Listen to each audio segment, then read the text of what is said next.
না, এই পয়েন্টে কিন্তু আমরা খুব সিরিয়াস। জাতীয় সংসদ নির্বাচনের পরে তো নয়, প্রশ্ন আগেই হবে। জামাত ইসলামী অলওয়েজ সোচ্চার, এখনও সোচ্চার, এবং জুলাই সনদ বাস্তবায়নের জন্য আমরা কর্মসূচিও দিচ্ছি। দেখুন, আসলে কেউ অনেকেই তো অনেক কথাই বলে, তা আমরা তো ওই কথা ধরে তো আমরা কোনো বক্তব্য রাখবো না। তবে আমরা জুলাই সনদের বাস্তবায়নের ব্যাপারে আপনারা এটা দেখেছেন আগাগোড়াই, জুলাই সনদের আইনি ভিত্তি দিতে হবে, এ পয়েন্টে আমরা সবাই একমত। আইনি ভিত্তিটা কোন ফর্মে হবে এটা নিয়েই আজকে আলোচনার মূল বিষয়। তা আমাদের বক্তব্য তো আমরা আগেও বলেছি, আজকেও আমাদের বক্তব্যে আমরা স্পষ্টই বলেছি, এবং বলা যায় আমরা সব দলই বিরাট কাছাকাছি এসে গেছি যে জুলাই সনদের আইনি ভিত্তি দিতে হবে এবং এটা গণভোটে দিতে হবে। এইটার কিন্তু এক জায়গায় এসে একটু দ্বিমত কারুর আছে, তবে আমাদের ধারণা এই পয়েন্টও আমরা সবাই একমত হয়ে যাব যে জুলাই সনদের আইনি ভিত্তি দেওয়ার ক্ষেত্রে কনস্টিটিউশন অর্ডার, যেটা আমরা আগেও বলেছি, এর ভিত্তিতেই আইনি সনদের জুলাই সনদের আইনি ভিত্তি দেওয়া যায়, এবং এটাকে আরও পাকাপোক্ত করার জন্যই গণভোটের প্রশ্ন এসেছে। আমরা গণভোটের ব্যাপারেও আমরা বলা যায় অধিকাংশ দলই আমরা একমত হয়ে গেছি যে গণভোটও হবে। এই গণভোট কেউ কেউ বলছেন আগে, নির্বাচনের আগে হতে পারে, আবার কেউ কেউ বলছেন যে একই দিনে জাতীয় সংসদ নির্বাচন এবং গণভোট জুলাই সনদের আইনি ভিত্তির বিষয়ে এই একসাথেই হবে, গণভোট এবং জাতীয় সংসদ নির্বাচন। এখনও আলোচনা চলছে। আমার ধারণা আমরা অধিকাংশ রাজনৈতিক দলই এ ব্যাপারে আগামী দিনে ঐক্যমত পোষণ করব এবং জুলাই সনদের আইনি ভিত্তি হয়ে যাবে ইনশাআল্লাহ। নির্বাচন খালি আমরা প্রস্তুতি নিতেছি না, সব দলই যারা নির্বাচন করতে ইচ্ছুক সবাই নিচ্ছে, এবং আমাদের ধারণা এটা আইনি ভিত্তি দেওয়ার পর জুলাই সনদের ভিত্তিতেই জাতীয় নির্বাচন সম্পন্ন করা সম্ভব। দেখুন, আসলে কেউ অনেকেই তো অনেক কথাই বলে, তা আমরা তো ওই কথা ধরে তো আমরা কোনো বক্তব্য রাখবো না। তবে আমরা জুলাই সনদের বাস্তবায়নের ব্যাপারে আপনারা এটা দেখেছেন আগাগোড়াই, জামাত ইসলামী অলওয়েজ সোচ্চার, এখনও সোচ্চার, এবং জুলাই সনদ বাস্তবায়নের জন্য আমরা কর্মসূচিও দিচ্ছি, এবং জুলাই সনদ যতদিন বাস্তবায়িত আইনি ভিত্তি না পাবে ততদিন আমাদের আন্দোলনও কিন্তু চলবে, এ কথা আমরা বলেছি। সুতরাং জুলাই সনদের আইনি ভিত্তি দেওয়া, বাস্তবায়ন করা, এ ব্যাপারে জামাত আগেও খুবই সিরিয়াস ছিল, এখনও সিরিয়াস। না, এই পয়েন্টে কিন্তু আমরা খুব সিরিয়াস। জাতীয় সংসদ নির্বাচনের পরে তো নয়, প্রশ্ন আগেই হবে। রফিক ভাই যেটা বলছেন এটা তো ভেরি ক্লিয়ারলি বলেছেন উনি। আমরা তো আসলে সংস্কারের বিষয়ে সবসময় সোচ্চার ছিলাম, এটা গভর্নমেন্টের কমিটমেন্ট। এই গভর্নমেন্ট যখন ফর্ম হলো, তারা মৌলিকভাবে যে কাজ করবে বলছে, তার তো অন্যতম প্রধান হচ্ছে সংস্কার। এই সংস্কারের জন্য তো কমিশন গঠন হয়েছে। কমিশন 84টা বিষয়ে ঐক্যমতের ভিত্তিতে সনদ রচনা করেছে। সনদ রচনার পরে হলো বাস্তবায়ন। তো বাস্তবায়ন তো আইনি ভিত্তি ছাড়া হবে না। এখন আইনি ভিত্তির বিষয়ে আমরা রাস্তা অনুসন্ধান করলাম এতকাল, যেখানে দীর্ঘ সময় লেগেছে। 3টে ওয়ে আউট হয়েছে। এটা হলো সাংবিধানিক পথে হাঁটা।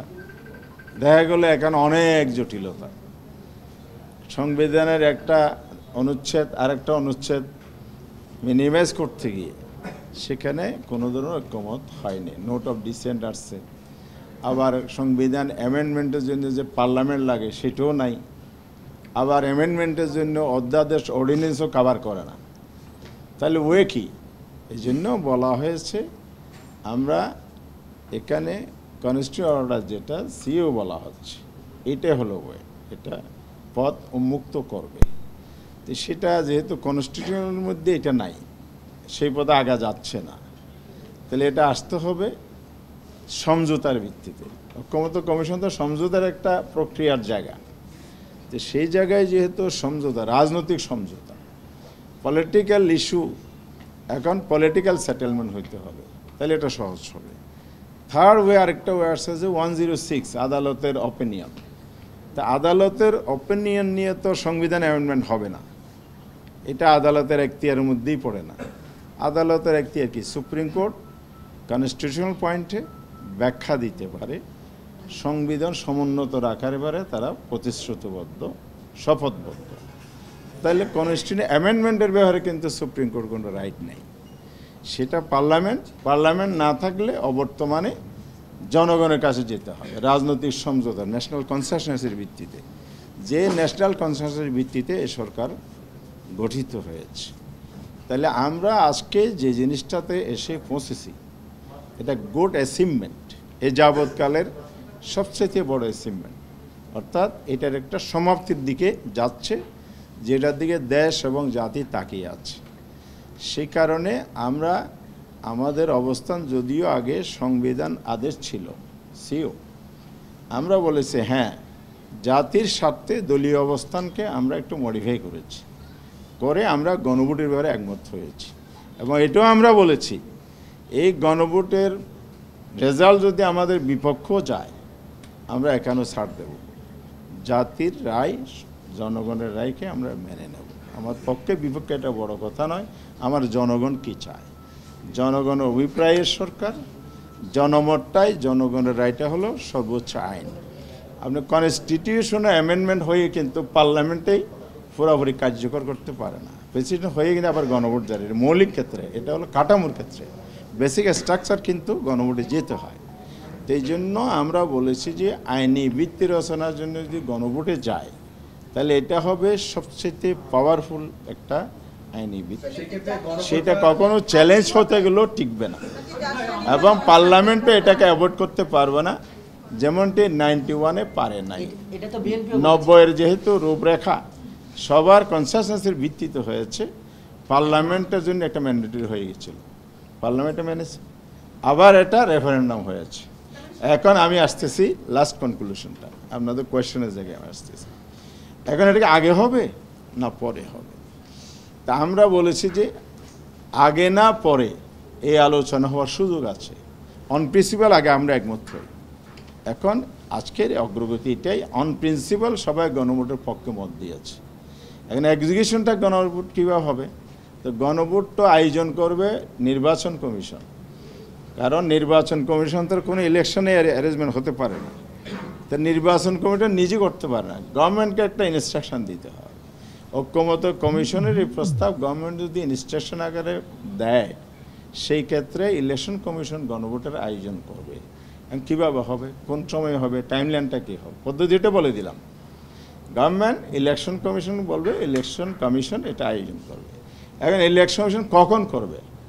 এখন কেউ কেউ বলছেন যে এটা একই সাথে যদি হয়, একই দিনে হয়, হতে পারে, তারা বলছে। কিন্তু আমরা বলছি যে এটা পাবলিকের জন্য একটা কনফিউজিং হবে, অভ্যস্ত না। আমাদের গণভোটের অভ্যাসটা হলো মানুষ গণভোটের উপরেই একটা রায় দেয়, হ্যাঁ এবং না। এখানে হ্যাঁ না কি হবে? এখানে জাতীয় সনদের ভিত্তি, আইনি ভিত্তিটা আপনি সমর্থন করেন কি না, হ্যাঁ না।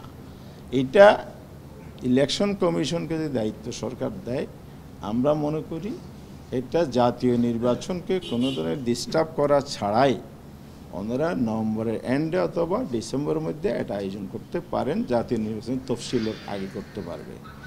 এটা হয়ে গেলে এই আইনি ভিত্তি জুলাই সনদের ভিত্তিতে এখানে সব কিছুই থাকবে।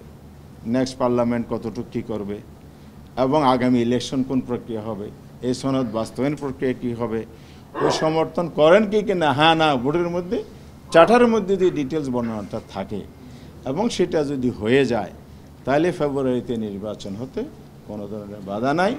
জনগণকে একটা জটিল অবস্থায় ফেলে না দিয়ে, এই মহাপরীক্ষায় ফেলে না দিয়ে সহজ পথে আগালেই জাতীয় বাঁচে, আমরাও বাঁচি, দেশও বাঁচে, জনগণও বাঁচে, দেশের ভবিষ্যৎ নিরাপদ। বিএনপির সাথে আপনাদের দূরত্ব কতটুকু? জাতীয় বা আইনি যদি না হয়, তাহলে অদূর ভবিষ্যতে রাজনৈতিক, সাংবিধানিক এবং গণতান্ত্রিক কোনো সংকট পড়বে। আমি যদি বলি যদি হয় না, এমনি যদি হয়ে যায়, তাহলে আপনার এই প্রশ্নটা না, আর এমনি তো ওই আলোচনা তো নাই, আমরা তো অলরেডি অলমোস্ট একমত হয়ে গেছি আর কি। কাজে এটা নিয়ে একটা বিষয় ক্লিয়ার হওয়া দরকার, বিএনপির সাথে তাহলে আপনাদের দূরত্বটা কোথায়?